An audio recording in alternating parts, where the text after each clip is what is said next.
मंडळी, गेली 70 वर्ष महाराष्ट्रातला धनगर समाज आपल्या आरक्षणाच्या मागणीसाठी संघर्ष करतोय। या लढाईत आज एक महत्त्वाचा ऐतिहासिक टप्पा त्यांनी पार केल्याचं मानलं जात आहे। राज्यात गेल्या काही महिन्यांमध्ये सातत्याने एक शब्द चर्चेत येत होता आणि ते होता धनगड। आता सरकारनं या धनगड जमातीचे राज्यातले 6 दाखले रद्द करण्याचा निर्णय घेतला।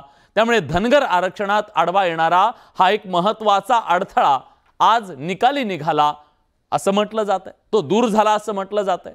धनगर समाजाला हा खरंच किती मोठा दिलासा आहे। धनगर समाज बांधवांच्या गेल्या काही वर्षातल्या आरक्षणाच्या लढाईला हे मोठं यश मानलं जात आहे, खरं आहे का? पण त्यामुळे काही सवाल निर्माण झालेत। धनगड राज्यातून हद्दपार झाल्यानं धनगरांची वाट मोकळी झाली आहे का? बोगस प्रमाणपत्र रद्द करण्याचा राज्य सरकारला खरंच अधिकार आहे का? झिरवळ म्हणतायत तो अधिकार नाहीये, खरं काय? या सगळ्या प्रश्नांची चर्चा आपल्याला करायची आहे आजच्या या बडे मुद्द्यामध्ये। पण सुरुवातीला जाणून घेऊयात काय घडलं दिवसभरात, आजचा स्पेशल रिपोर्ट। धनगड जमातीचे बोगस दाखले रद्द, धनगर आरक्षणातला मोठा अडसर दूर, धनगर समाजाला सरकारचा मोठा दिलासा।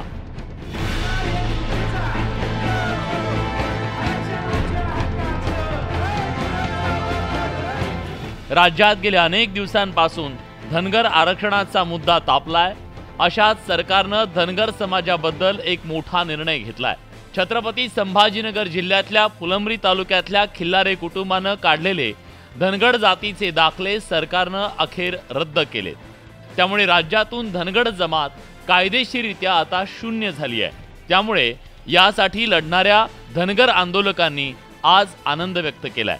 धनगडचे अवैध कास्ट व्हॅलिडिटी रद्द होण्यासाठी उपोषण केलं आणि खऱ्या अर्थानं सर्वांच्या रेट्यामुळं हे 7 दिवसाच्या नंतर कास्ट व्हॅलिडिटी रद्द झालेला आहे। हा धनगर आरक्षणामधला सगळ्यात मोठा अडसर होता, तो दूर झालेला आहे। हे यशच म्हणलं तरी हरकत नाही। जे खोटे दाखले दिलेले आहेत त्याच्यावरती तुम्ही तात्काळ निर्णय घ्या, ते बोगस आहेत।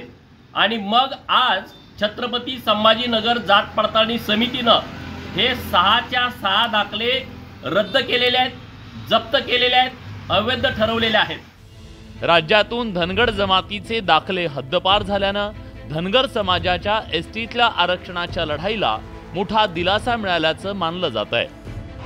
धनगड प्रमाणपत्र रद्द झाल्याचा धनगरांना काय फायदा जाणून घेऊया। 6 धनगड दाखल्यांमुळे राज्यात धनगड जमात अस्तित्वात असल्याचा दावा करण्यात येत होता। आदिवासींच्या यादीतील धनगड अस्तित्वात असल्यानं धनगरांच्या दाव्याला मात्र धक्का बसत होता। उच्च न्यायालय आणि सर्वोच्च न्यायालयातल्या लढाईत धनगड दाखल्यांमुळे धनगर समाजाचा पराभव झाला। राज्यात धनगड अस्तित्वातच नाहीत, त्यामुळे प्रमाणपत्र बोगस असल्याचा दावा धनगर समाजाकडून करण्यात येत होता।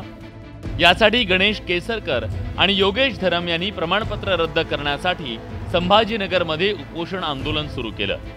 धनगर समाजाच्या रेट्यामुळे धनगड जमातीचे प्रमाणपत्र रद्द करण्याचा सरकारनं निर्णय घेतला।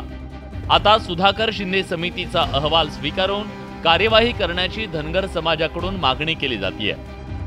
पण राज्य सरकारला प्रमाणपत्र रद्द करण्याचा अधिकारच नाहीये, अशी भूमिका आदिवासी नेते नरहरी झिरवळ यांनी घेत विरोध दर्शवलाय।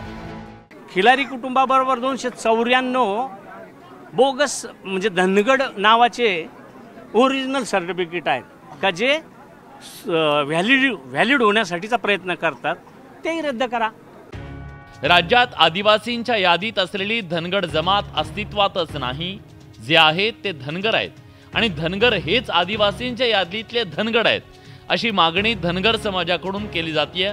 त्यामुळे धनगड जातीचे बोगस दाखले रद्द केल्यानं आरक्षणाच्या प्रश्नावर आडवा येणारा महत्त्वाचा मुद्दा अखेर निकालात निघाला।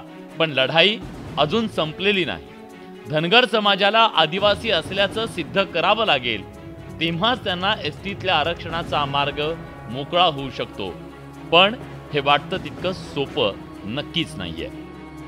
Bureau report, news 18 Lokmat.